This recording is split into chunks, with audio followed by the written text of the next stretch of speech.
Good morning everyone. ఈరోజు పిల్లలకి holiday అండి. ఏదో ముస్లిమ్స్ది ఏదో ఫెస్టివల్ అంట, అందుకని హాలిడే వస్తే మనం అంత ఈజీగా వదిలేస్తామా? డైలీ ఏదో ఒక టిఫిన్ త్వరగా చేసి పెట్టేస్తాం. ఈరోజైతే ఇంకా పిల్లలు ఇంట్లోనే ఉంటారు కదా, సో నేను పూరీ చేస్తున్నానండి. దానికోసం ఆశీర్వాద్ తీసుకున్నాను, గోధుమ పిండి. చూసారా, దీంట్లోకి నేను ఏం కలపనండి, జస్ట్ నేను ఎలా చేస్తాను అనేది వీడియో తీస్తున్నాను. చూడండి, రుచికి సరిపడగా సాల్ట్ యాడ్ చేసుకోవాలి. ఫస్ట్ సాల్ట్, ఇప్పుడు ఆయిల్.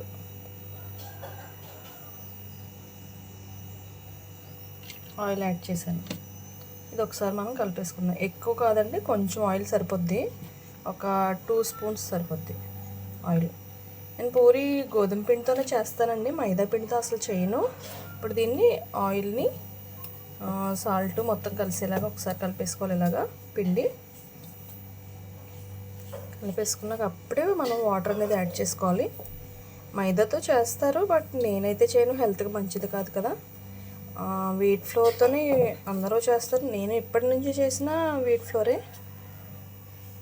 ఎందుకో టేస్ట్ బాగుంటాయి అనిపిస్తుంది మైదా మీద, నిజంగా చాలా బాగుంటాయండి. అంతేనండి, ఓన్లీ పిండిలో సాల్ట్ అండ్ ఆయిల్. ఎప్పుడు మనం బాగా దీన్ని కలిపేసుకున్నాక వాటర్ అనేది యాడ్ చేసుకోవాలి.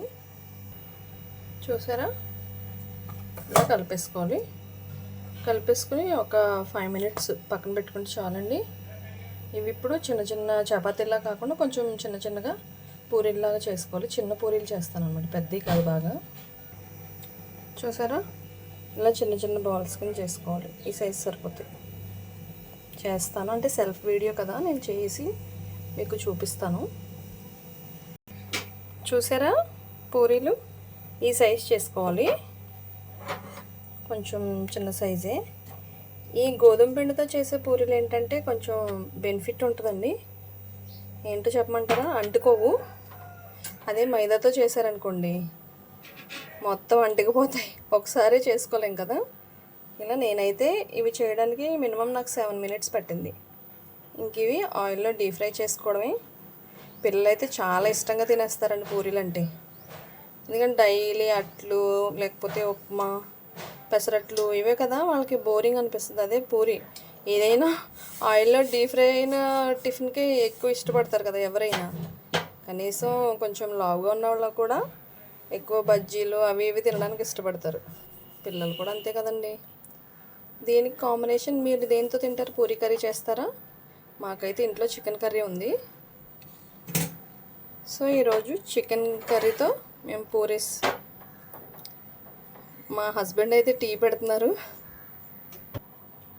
ఇంకా టీ తాగిన తర్వాత అప్పుడు ఇవి డీప్ ఫ్రై చేస్తాను పూరీస్ అనేవి. ఇదిగోండి నా టీ, మా హస్బెండే పెట్టారు. ఒకరోజు బాగా పెట్టారు టీ అన్నాను. ఈవెన్ నేను పెట్టినా ఆయనకు నచ్చట్లేదు, ఇంకా ఆయన పెడుతుంటే ఆయనకు నచ్చుతుంది. సో ఇంకా డైలీ ఆయనే టీ పెడుతున్నారు. టీ తాగిన తర్వాత పూరీలు కాల్ చేసుకున్నాం. అదిగోండి, ఆయిల్ అనేది హీట్ అవుతుంది. లోపు నాకు టీ అయిపోయిన తర్వాత ఓకే.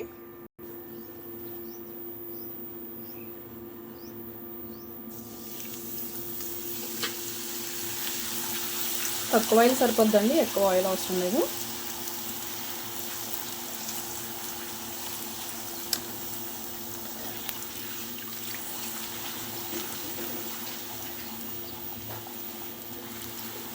మా బాబు లేచాడంటే నేను ఎంత పని చేస్తున్నా, ఒకవేళ ఇక్కడ వంట చేస్తున్నా, ఏ పని చేస్తున్నా, వచ్చి పడుకో అంటాడు.